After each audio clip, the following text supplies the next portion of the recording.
actually probably had the first battle of the war in 1811, right here in Indiana, November 7, 1811, in Tippecanoe up near Lafayette. This is where the Indians get back involved in this picture.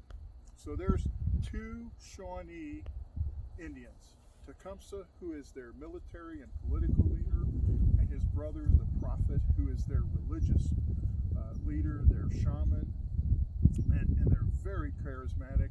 They got a lot of people to follow him.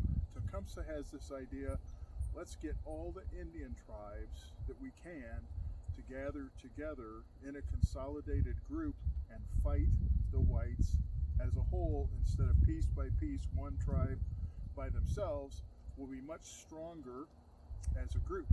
He even went to the tribes to talk them into this. He used a bundle of sticks as an example and showed them how one stick you could break easily. If you put the sticks in a bundle, you couldn't break them as easily.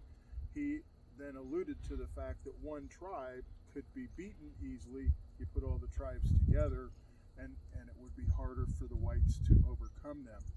Did an excellent job. Tecumseh was just a fantastic tactical leader. He was a great politician. He was charismatic.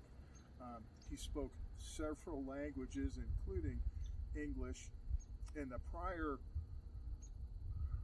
Indian problem we had before the War of 1812 that was put down at Fallen Timbers, Tecumseh actually disguised himself and went into the military camps, read the posted orders, read newspapers, came back to the Indians and told them what was going on the American side all the way through the battle. And he was there at the last Battle of Fallen Timbers, but survived and went on to try to get the tribes together to salvage, to protect their land. And here's where it kind of falls apart. That first battle at Prophetstown, the problem was Tecumseh wasn't there. He was south trying to get the Cherokees to join this band of Indians. He told his brother, the Prophet, don't do anything till I get back. His brother didn't listen. His brother got goaded into attacking William Henry Harrison and a small group of men, mostly militia, at Tippecanoe, just outside of Prophetstown, which was a huge Indian village. Tecumseh compounded the problem by telling all of the Indians, all of the braves, my magic is strong, you'll be protected, the white man's bullets won't hurt you. When they ended up getting shot and they were losing Indians, they won't lose too many. It's not really a very decisive battle, but they lost faith in him and they left. And a lot of the tribes went back to their homelands, and Tecumseh lost a lot of that support that he had built up. It was a pretty negligible battle in the scheme of things. In 1813, there's a number of battles. We lose Detroit because Hull surrenders it. We lose Mackinac, which is all the way up. It's a fort at the very northernmost part of Michigan. We lose Dearborn, which is now Chicago. And a bad thing happens at Dearborn, not unusual for the time, but what happens is the people in the fort, civilians and military, are promised safe conduct when they surrender. When they come out, they're pretty much all murdered. At least one survivor gets away, travels all the way on foot to Fort Wayne and warns them of what's going on. Fort Wayne is later put under siege that same year, but Harrison shows up with reinforcements, and Fort Wayne doesn't actually fall. Dearborn did. We also have the next, before the end of the year, Fort Meigs is under siege from May until July by Proctor, the British general from Canada, and it was a huge battle, huge siege. The British had a fort, Miami, on the other side of the Maumee River. There was a one day and one night where it was a constant artillery barrage, which was psychologically finally Proctor gave up and left after Harrison came in with reinforcements. The next year, actually in December of that year, we had the Battle of Mississinewa, which is right here in Indiana. About that time, Oliver Hazard Perry decides it would be nice to have a navy and some ships on the lakes, the Great Lakes, to protect us. Because we've already invaded Canada, we thought we could convince them to be part of us and stand up against England. That didn't really work. They really considered themselves to be English, so it went poorly. The British had a navy on the lakes, we did not.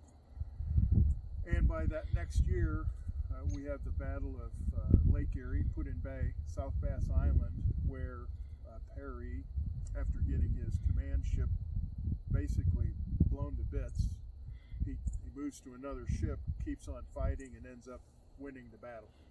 A month later, he takes troops to the Thames in Canada, and that's where Tecumseh is killed. And so let's go back, because Proctor figures in a lot of these things. Proctor was there at Meigs. Prior to that, he was there at the River Raisin Frenchtown in Michigan, just a little bit near Detroit. At the Battle of Frenchtown, the Battle of the Raisin, Proctor promised the losing Americans safe passage, kind of like what happened at Dearborn, except pretty much they all got massacred again by the Indians because Proctor left and went back to Canada. So after that battle, one of the battle cries for the War of 1812 was "Remember the Raisin," and people pledged that they were going to track down Proctor and make him pay. Proctor's at Meigs. He goes back to Canada. We have the Battle of Put-in-Bay, and then we have our troops going up to the Thames to attack Canada to have a decisive battle, what ends up being a decisive battle with Tecumseh and his Indians. A group of Kentucky mounted militia literally ride through the Indians, decimate them in under 20 minutes, end up killing Tecumseh.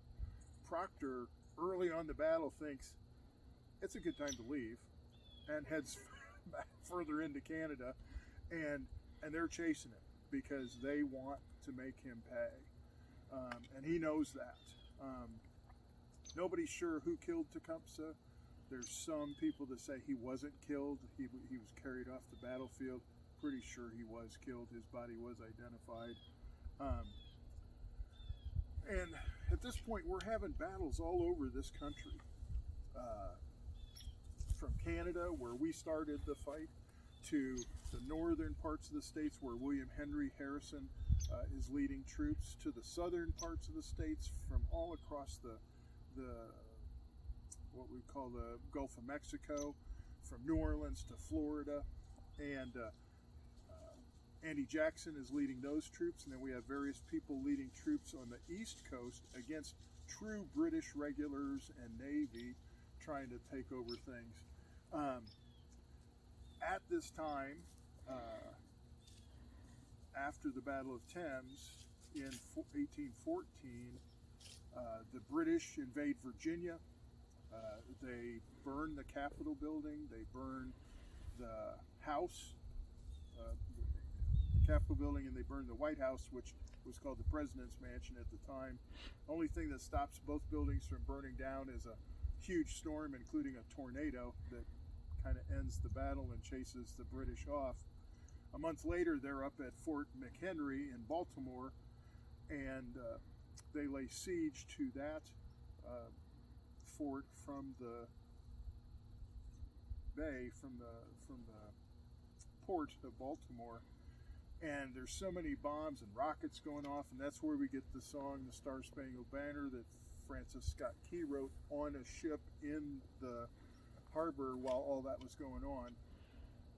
And while those things are happening, we're actually having peace talks in France with England. We don't know how they're going. News is slow. We get to 1815, January 8th, Battle of New Orleans. there's actually 5 days of battles. There's multiple battles, there's river battles, night battles, huge battle the last day on January 8th. And it's our one clear victory over English forces, regular troops led by English commanders, and unbeknownst to us, that happens after the peace treaty has been agreed upon in France. We just don't know about it yet. So our one big victory comes after there was already a peace treaty signed. The last battle of 1812 happened in May of 1815 at the Sinkhole. Again, at that point we did know there was a peace treaty and it had already been ratified, but news travels slow. It takes a while to wind things up.